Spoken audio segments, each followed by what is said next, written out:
Trevor Lawrence versus JJ McCarthy. We'll tell you who we prefer in our Dynasty leagues next.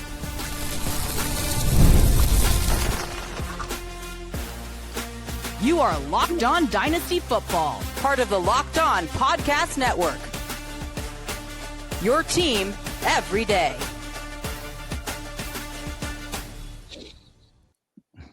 Welcome back to the Locked On Dynasty Football Podcast, part of the Locked On Podcast Network, your team every day. We'd like to thank you for making us your first listen of the day. Today's episode is brought to you by FanDuel. Right now, new customers can get $150 in bonus bets when your first $5 bet wins. Welcome back. I am your host, Marcus Mosher. You can follow me on Twitter at Marcus_Mosher. Joining me today, as always, is Michael Fabiano. You can follow him on Twitter at Michael_Fabiano. You can check out all of his great work over on SI. And it's a Wednesday show. So, of course, Matt Williamson is here. Follow him on Twitter at WilliamsonNFL and check him out all over the Locked On Podcast Network. We got your Twitter questions that we are getting today, including the ideal league setups, one player that we can't quit in our Dynasty leagues. But, Matt, let's start with this. This one comes from Jake. He wants to know, which of these two quarterbacks do you prefer in Dynasty leagues now that they both have elite weaponry around them? Trevor Lawrence or JJ McCarthy? This is a really good one. And I could make a strong argument for both, to be honest with you. I'm still a Lawrence apologist in the real world in particular. And I know some of his tape is rough. And I think I could be the lawyer on either side for him. But I would much rather defend him than prosecute him because I think he's had to deal with a lot. He's still very young. We've seen a lot of really great quarterbacks at his age. There's still a lot of questions, but by the time they're 30, we're like, why were we asking those questions about them when they were in their early 20s and they were on terrible teams and terrible franchises? Matthew Stafford, people like that. Yep. So I still lean towards Lawrence. Do we think their rushing is about equal? Probably. I think that there, McCarthy might get a little bit more, but it's probably similar. Yeah, I'm thinking same ballpark all in all. Weapons are about equal. I would give the edge to coaching in Minnesota, but I've at least seen Lawrence. So to me, maybe I'm taking the easy way out because I've at least seen him play several years of NFL football. Fabs. Yeah, I would agree with Matt in almost every aspect. Lawrence has been a disappointment. His fantasy points per game average dropped in 3 straight years. Last year, he was at 14.5 points per game, and he only played 10 games because of the injury. He's never thrown for more than 25 touchdowns or averaged more than 17.4 points per game in a single season. But you've got Liam Coleman coming in there, who's an offensive mind, whose offense just helped Baker Mayfield throw for 40-plus touchdowns. They brought in Travis Hunter, of course. They've got 3 backs who should help in some way, shape, or form in terms of the ground attack. And I'm probably going Lawrence too, but I can also see an argument for McCarthy. He's younger. And when you look at Kevin O'Connell's run as a head coach in the National Football League, his offense is very quarterback friendly. In 2022, Kirk Cousins averaged 17.5 points per game. In 2023, Kirk Cousins averaged 18.7 points per game. That was the year that he got hurt. He only played in 8 games. And then last year, he resurrected from the dead like Lazarus. Sam Darnold, 18.1 points per game. I mean, he was the QB9 last season. I had Darnold as a sleeper. I didn't think he was going to be the QB9. And so McCarthy is a guy they drafted 10th overall last year. Obviously, a guy who was maybe not highly touted, but certainly touted coming out of Michigan. We all know outside of Tom Brady, there hasn't really been a quarterback who's come into the NFL from the Wolverines who's been great from a fantasy perspective, but he is in a terrific spot. And I would 100% be going after him in startup dynasty leagues, but I do have Lawrence ranked ahead of him. I still have him I still feel like, he had to deal with the Urban Meyer mess and some other things and injuries. This season, this is the year where, it's do or die for Trevor Lawrence. If he can't put up good numbers in this offense in 2025, then you're starting to look at, potentially moving him down rank lists in the future. That's a great point because Lawrence, though, you only have one more year for him to put up or shut up in the dynasty world, where if McCarthy kind of struggles, I could excuse it away, Mm-hmm.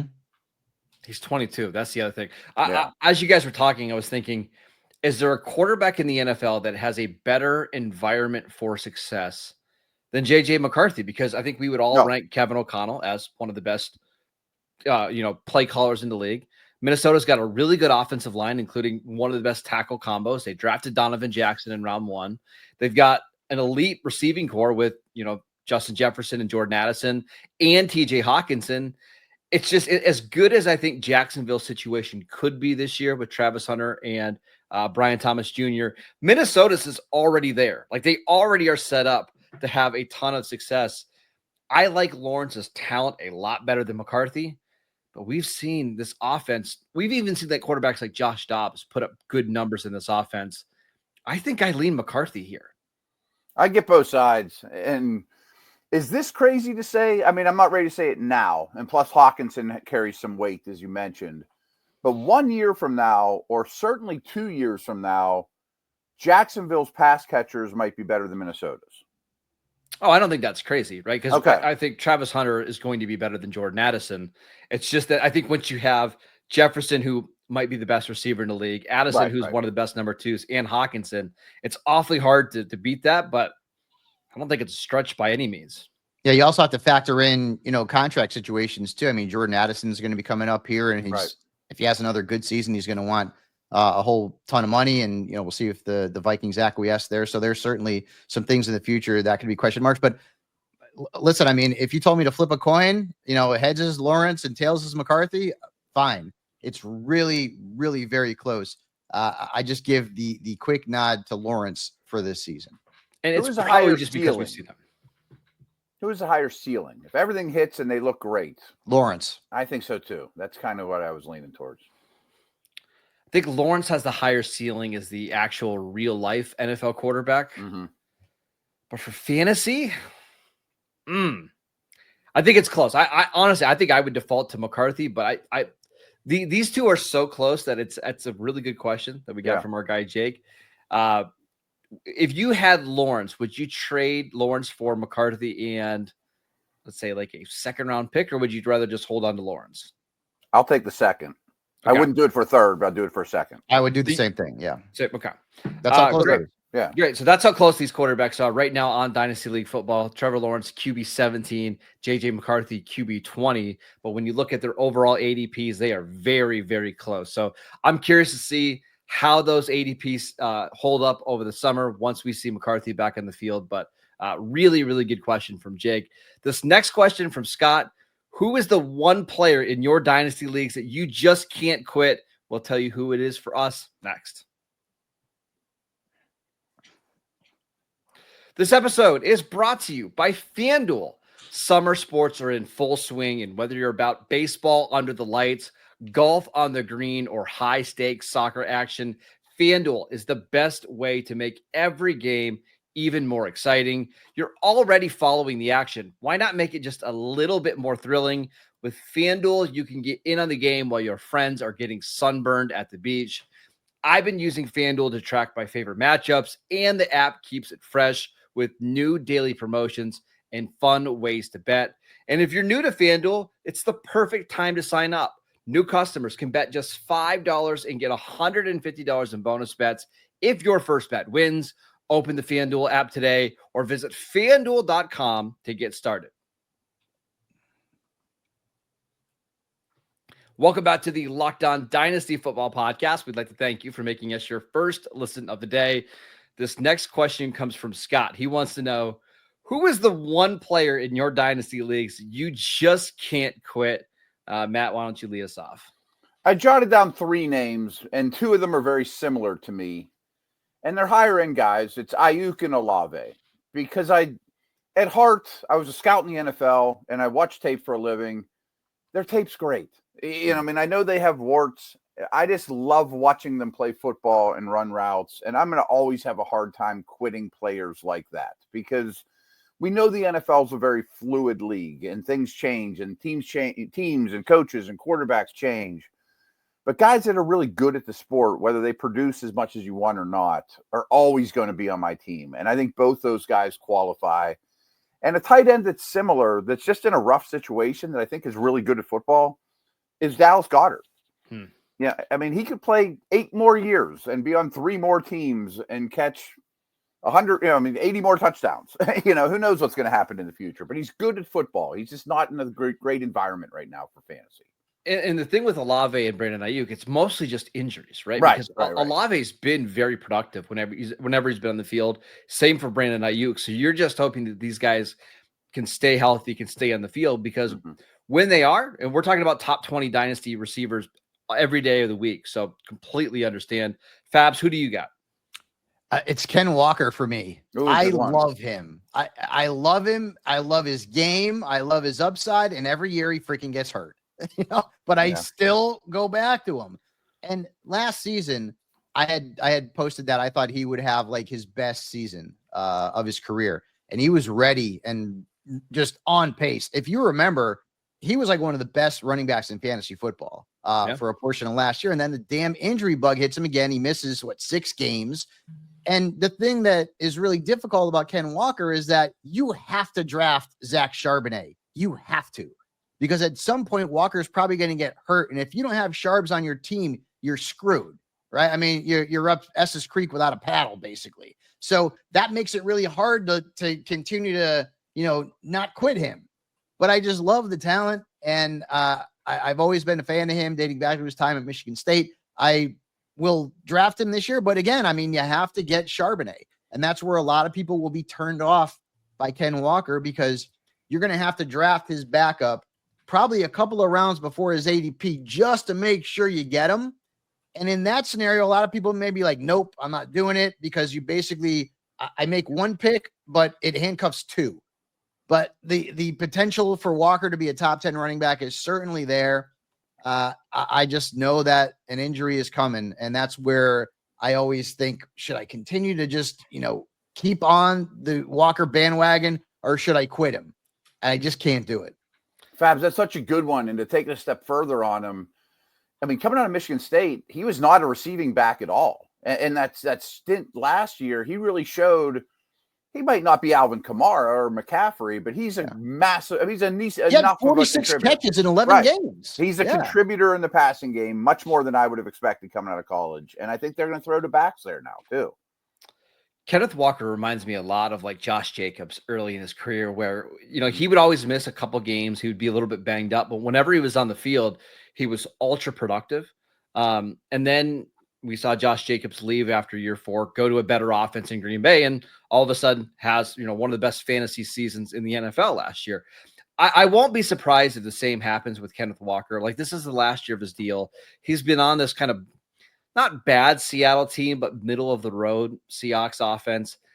Fabs, I'm honestly, I have him in a couple of my leagues. I'm hoping that he gets like traded at the deadline if Seattle's not very good, because I do think there's a chance that he goes to a better offense and he just absolutely smashes. I like where he is. I don't want him to move anywhere.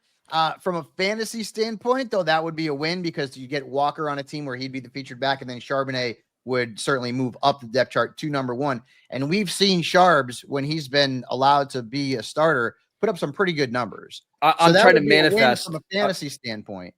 Yeah, I'm trying to manifest Kenneth Walker to the Cowboys. Is what I'm really trying to do. Oh, you keep forgetting who the owner of the Cowboys is. Listen, he's just not a smart man when it comes to football. That's all right. All right, I'm going to give you a couple of mine. And actually, Matt, you're going to love this first one. It's Garrett Wilson, who you and I have liked for a long time. Like, he's wide receiver 13 in dynasty leagues right now. And that's high, right? But I think you and I both believe in a better situation with a more stable quarterback. Like, the difference between Garrett Wilson as a player and like a lot of the names inside the top 5 or 6 isn't that big. So, as you can imagine, with my Steeler ties, I've done a lot of Rodgers last year with the Jets homework. And Wilson is super impressive, but last year was so weird between those two. And Wilson's effort, to be honest, what really wasn't that great. I don't think they liked each other. They were really fed up with one another. And this isn't a knock on Wilson, who I love, nor am I defending Rodgers, but they were kind of oil and water in that Wilson, despite his immense talent, is not a dead-on accurate route runner. He can No, drift he's a little bit more loose, right? He's a little loose, and Rodgers hates that. And Fields is not great for receivers, but he's a see it and throw it type of quarterback. That's good for loose route runners. You know, like Rodgers wants you to be exactly in this pinpoint spot at this pinpoint time. And Wilson often wasn't. So he's adjusting the balls and things like that and making spectacular catches when he didn't need to. Where Fields, Wilson gets open, I throw him the ball like I'm on the playground. You know, like he might be a better situation than people think. I just look at someone like Ladd McConkey, who I really like. I don't want to trash Ladd McConkey because he's a very, very good player. But Garrett Wilson is twice the talent that Ladd McConkey is, right? It just happens to be that Ladd is with Justin Herbert and Garrett Wilson is with Justin Fields and Aaron Rodgers and who was it before that? Zach Wilson. Zach Wilson. Tried to forget. You know what I mean? Like it just, if he was in a different situation, I think we would feel so different about him. So that's a guy that I can't quit. I want one more. David Njoku, who has been kind of hanging around tight end 10 to tight end 12 for like 5 years now. He's 29, so he's getting older. He was in that 2017 draft, but he's always been a guy that I thought, hey, if he was the guy that was playing with Patrick Mahomes or he was playing with Tom Brady or any of these other guys, like all of our top tight ends are playing with good quarterbacks for the most part. If he was playing with Lamar Jackson, he would be putting up 1,000 yards every year. But because he's been in Cleveland with the revolving door at quarterback, the ceiling has just always been capped a little bit. So he's on like every single one of my dynasty teams. And I understand that it's probably never going to happen, but he's such a freaky athlete. He's such a good receiver. He's so good after the catch that I can't quit him. You're being a little hard on him, though. I mean, he's been pretty productive all in all. Yeah, it's just that I think the ceiling, I think we were always hoping that he would be like the top 3, top 4 dynasty tight end. It's never happened yet. He's been hurt by quarterback play in Cleveland. There's no question about that. I mean, there were stretches, even last year, which was kind of an up and down season where he was, one of the top guys. That's why in fantasy, you're hoping Joe Flacco is the quarterback. You're hoping he's going to be the starter, because that is going to accentuate Njoku. And then, of course, Jerry Jeudy to a degree as well. But no, I've always been a big fan of the Chief. I actually know his brother a little bit. I have Njoku's phone number. I've never texted him or called him, but I do have it. So anybody who's in my phone, I'm a bit of a fan of. So, ask him if Marcus is holding on to him. That's true. That's true. It's just I've always believed that you pair him with even an above average quarterback and you would see monster numbers. And we've seen it in flashes when he's had decent quarterback play, but we haven't seen that consistently dominant season from David Njoku. That's okay. Maybe it happens this year. We'll see. I do think he has two things going for him, though. Like, there's a lot of fantasy studies, and this shouldn't shock anybody, that if you're a top 6 tight end, you're almost always in the top 2 in the pecking order of receptions. I mean, and he easily could be again this year. I like Tillman. I think Jeudy probably had his best year ever, but Njoku's probably almost definitely going to be in the top 3 pecking order. And Stefanski loves him. And even with crappy quarterbacks, they still devise a lot of design touches, tunnel screens, layup touches, because he's good after the catch. So I'd love to see him with Mahomes. I'd love to see him with Allen. Don't get me wrong, but even the garbage quarterbacks, his coaches helped him for fantasy. Yeah. All right, let's talk about the ideal league settings for your dynasty leagues. We'll tell you some of our favorite leagues to play in next.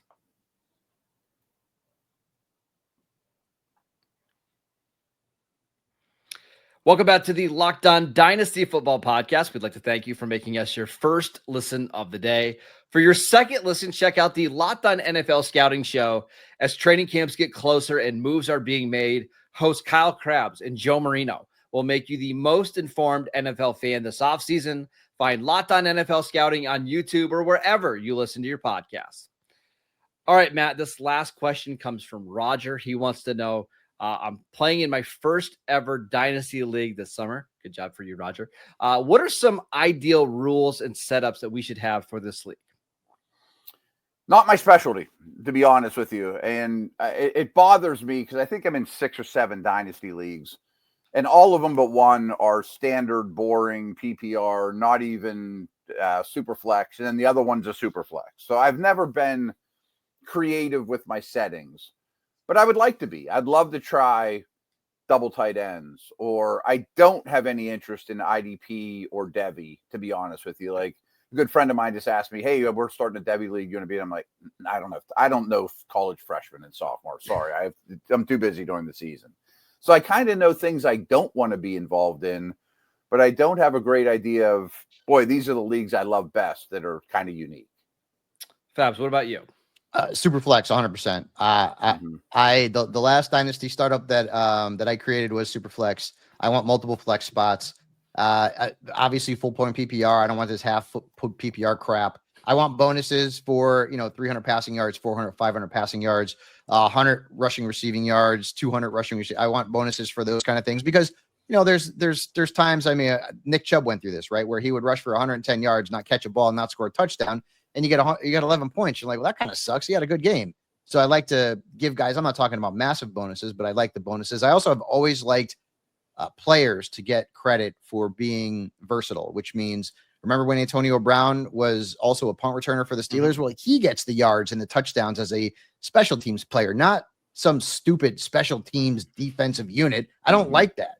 I'd rather go with all defensive categories and no special teams categories. I am going to keep a kicker in my damn leagues because, damn it, if there's no kickers, it's not football. Because none of these other guys do anything with their freaking foot. Don't give me run because we're going to call it run ball. No, it's not. It's football. So I'm always going to have a kicker.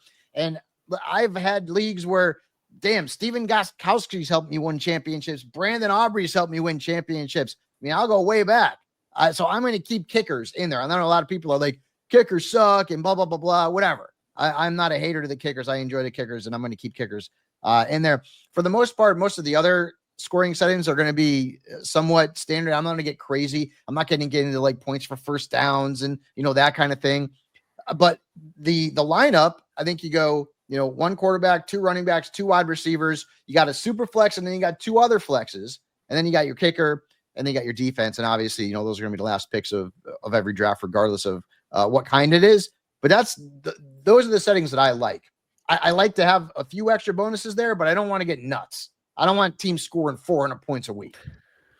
Matt, I want to ask you this question because this is one that I've struggled with in some of my leagues. Do you prefer deeper benches? Because there are a couple dynasty leagues I play in where you could have like 20 bench spots, and that way you can really stash some of these late round spots. That's how it should be, Marcus. Like, and I know a lot of people are like, well, then the waiver wire is no fun. It's dynasty. Yeah. Okay. How many guys are free agents out there in real NFL? I want my fantasy football to resemble the real NFL as closely as I possibly can. And so, you're not be able to get a good player off the waiver wire in the NFL for the most part. A guy's just floating around out there. There's an occasional Joe Flacco who comes out and is good, but like there shouldn't be good players out there in dynasty. Like that's why your roster should be 24 players, 28, whatever the case may be, depending on how many teams in your league. The waiver wire should be desperation or, some like I always use the example of, remember Frisman Jackson? He had that one big game at the beginning of the year. I think it was against the Eagles for the Cleveland Browns. This is a long time ago. And I was on that Brown staff, Fabs. He was our best receiver. We were terrible. Like everyone went, and he didn't do anything the whole rest of the season, right? But so you're still going to be able to go out there and like try and get a guy who maybe busts out and suddenly, here's a guy I could potentially go out and get. So there's still going to be guys like that, but you shouldn't be able to go out and get, like I'm in redraft leagues where the guys love with the waiver wires loaded, and I hate it because it's just it's not as competitive for me. I still, have fun because of my friends, but I'd rather have the rosters be large and the waiver wire be thin. I also think large rosters make for more trades.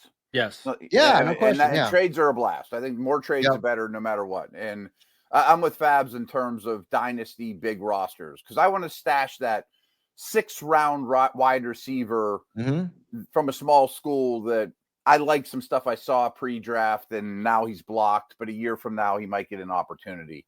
And super quick, just to rewind, in terms of team defenses, I've never been in a league with this and I've never exactly heard the scoring that I love, but I feel like they should get points if their team wins. If the Bears win, the defense that was on the field for 60 plays probably had something to do with it. What happens if the defense gives up 35 points and they win? Well, you're then losing you go, points that way. you lose right? points on the 35. I mean, like the Bengals are a perfect example. Yeah. You know, like they might win 10 games and have the worst defense in the league. That part's a loophole. That's a problem, right? Really quickly, just two things. I play in a dynasty league with short benches, but you start, I think, 12 players, and then you have 5 bench spots. So the waiver wire is not loaded with talent because you start so many. That league actually has a lot of trades because you can't stash a lot of guys in your roster. So Injuries you must got hurt you bad. what's that? Injuries must destroy you then. Well, injuries are rough. Now you do have multiple IR spots, which helps a little bit. And you should have that in Dynasty. You should have that in every league. There should be IR spots. 100%. Yeah, you should have especially at these least short IRs in the NFL now too. It's not like Yes, players are done for a year like they used to be. Yep. You know? And then the last one, I play in a salary cap dynasty league, which is a lot of fun. We don't have to explain it on this show, but basically the goal is you can keep players for 4 to 5 years. And then after the contracts run up, they hit free agency, you bid on them, and that's how their contracts are set. Those leagues are really fun. They're different. They're different from a traditional dynasty league, but there are all sorts of different settings out there for however you want to play your dynasty league. This is why we love it so much, is because no one dynasty league is the same as another. Totally I agree. Yep. I'm right on board with you. But make sure you have those injured spots. Yes, There's nothing worse than having to wait on a guy who may or may not come back, and you got to eat up a reserve spot for him. He should be able to go on the now. If a player is out, I don't think you should be able to put him in an injured spot. He's got to be on injured reserve. That like to me is it's a like on ESPN. If he's out, he's got the you can put him. I don't think that works. No, they need to be injured. Yeah. You gotta be hurt, and you gotta have a designation from your team, whether it's PUP, whatever the case may be, to go on those spots. 100%. Matt, last one before we go. I play in we call this one a vampire dynasty league, where there's one team that starts the league, 12 teams with no players on the roster, none. They have to pick up everybody from free agency, but whenever they play a team and they beat them, they're allowed to take any player from that roster. That's how they build their roster moving forward. That's really fun. And one time, I assume, right?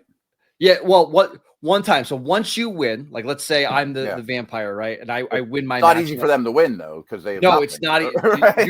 You go full year. Once you win that matchup, and I steal your Bijan Robinson, I'm no longer the vampire. Whoever I beat is now the vampire. Okay. It changes like that. It's just really fun. It makes that matchup that week when you're playing the vampire even more stressful, because maybe you've had CeeDee Lamb for 3 years and you don't want to give him up, and that's who he's targeting. It's just another variation of a dynasty league. And your quarterback gets hurt in the first quarter, and you're like, exactly. oh no. Yeah, exactly. That's interesting. Yeah, Ryan was a master of that stuff. Ryan McDowell, who we started the podcast with. I mean, kitchen sink leagues and all kinds of crazy. A lot of them are startup stuff that's fun. Yeah, explore all of it. It's a blast. Yeah, and try it out. Play in a couple leagues, see what you like, see what you don't like. That's the fun part about the playing in a lot of dynasty leagues.